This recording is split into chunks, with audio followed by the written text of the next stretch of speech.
Oi, gente, tudo bem? Hoje eu vim conversar um pouquinho com vocês sobre esterogestação e trazer uma reflexão para vocês sobre até quando esterogestar, né? É um tema que é muito recorrente e até brinquei outro dia com a Monique, que é uma amiga minha, fiquei de mandar para ela uma conversa. Eu falei, então eu vou postar para todo mundo, vou abrir essa discussão para todo mundo, porque eu acho que é muito importante e muito relevante também. Então vamos lá. A gente já conversou, inclusive em agosto, sobre o que é esterogestação. Né? O conceito de esterogestação, ele parte da ideia de que os bebês humanos, eles nascem ainda prematuros do ponto de vista de desenvolvimento como um todo, né? Se a gente for comparar com outros mamíferos, com os outros animais, por exemplo, os bebês, os cachorrinhos, os cavalos, qualquer outro mamífero ao nascer, eles já conseguem, de certa forma, sobreviver independente da mãe. Eles conseguem já caminhar, já conseguem buscar a mãe sozinhos para poder amamentar, né?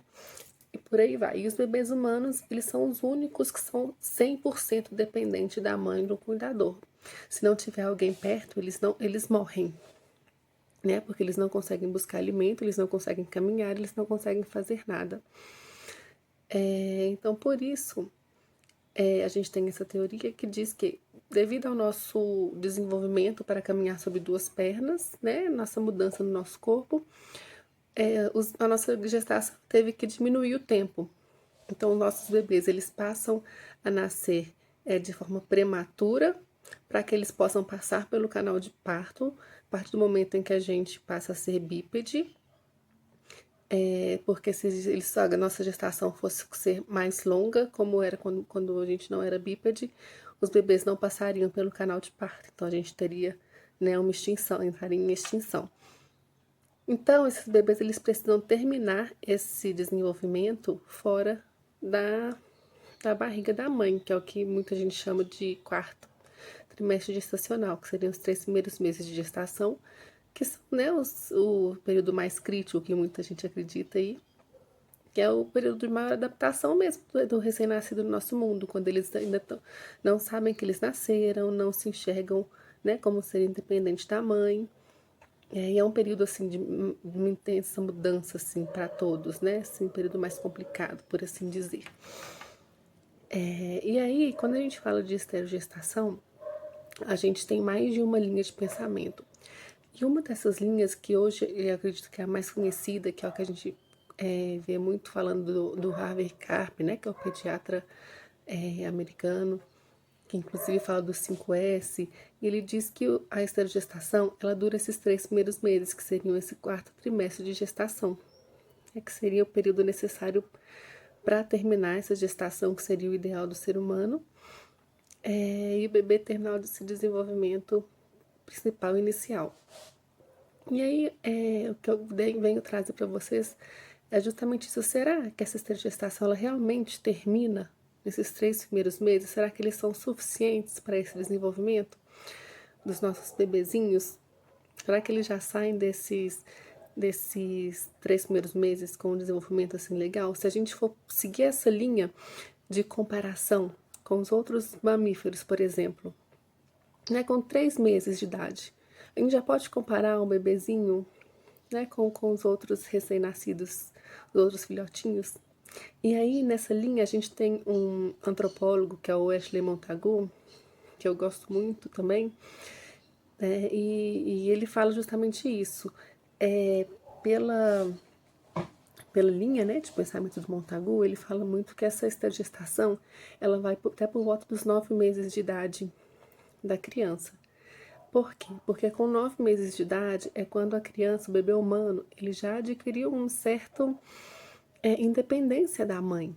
Ou seja, com 9 meses de idade, se a gente for parar para pensar, os bebês eles já estão engatinhando, alguns deles já estão inclusive, né, caminhando.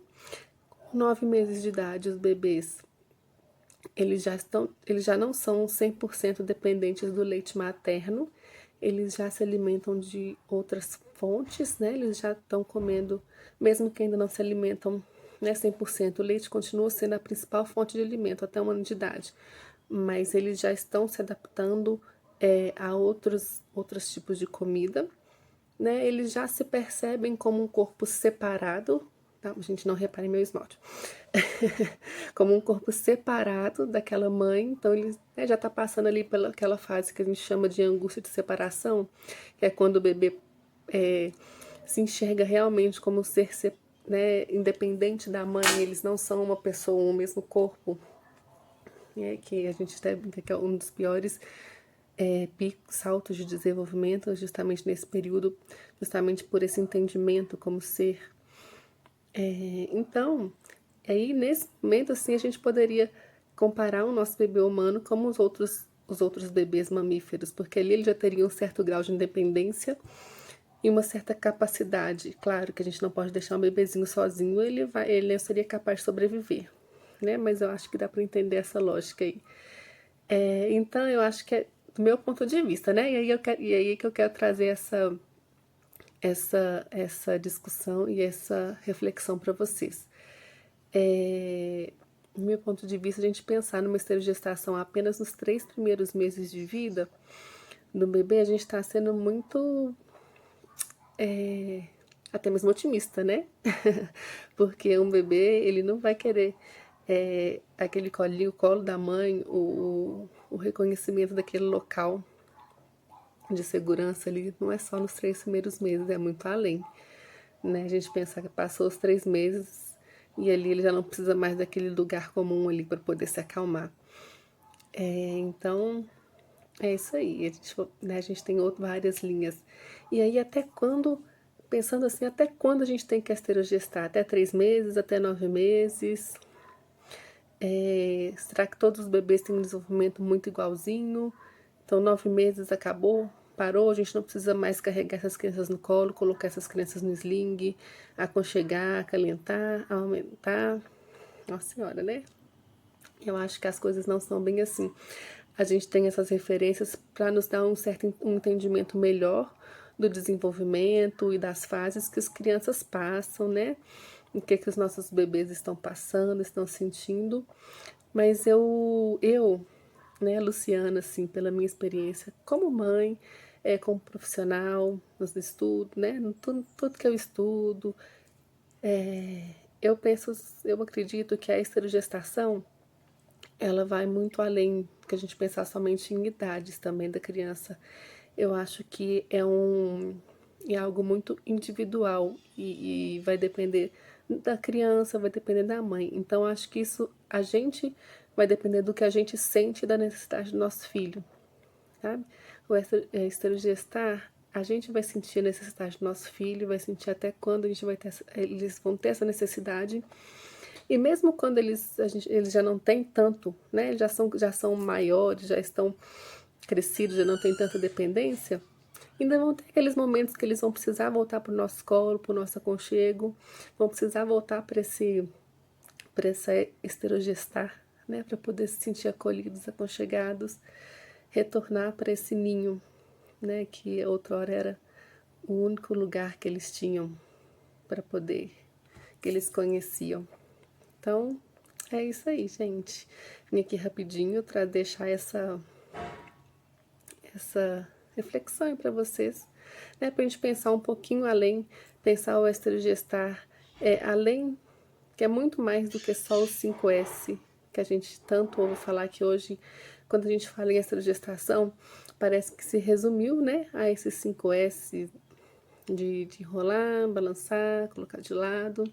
E a esterogestão é muito mais do que isso, né? É trazer essa segurança, aumentar, conhecer os nossos filhos, as necessidades, né? É dar esse aconchego e, inclusive, conhecer e permitir essa independência das nossas crianças, né? Porque eu acho que o intuito essa gestação, intuito não, né? Eu acho que assim, o caminho, o final dessa gestação é justamente eles adquirirem essa independência. Então eu acho que tem muito mais a ver com esse desenvolvimento neurológico mesmo, né? De se e se descobrindo e se desenvolvendo essas capacidades, essa autonomia. Isso aí é o que vai dizer mais do final dessa gestação, desenvolvimento do bebê, do que realmente o tempo, a idade que ele tem. E aí, conta pra mim o que vocês acham, o que vocês pensam. Se tem alguma dúvida, pode deixa aí escrito que que eu vou tirando sugestões para outros vídeos. Isso aí. Até mais.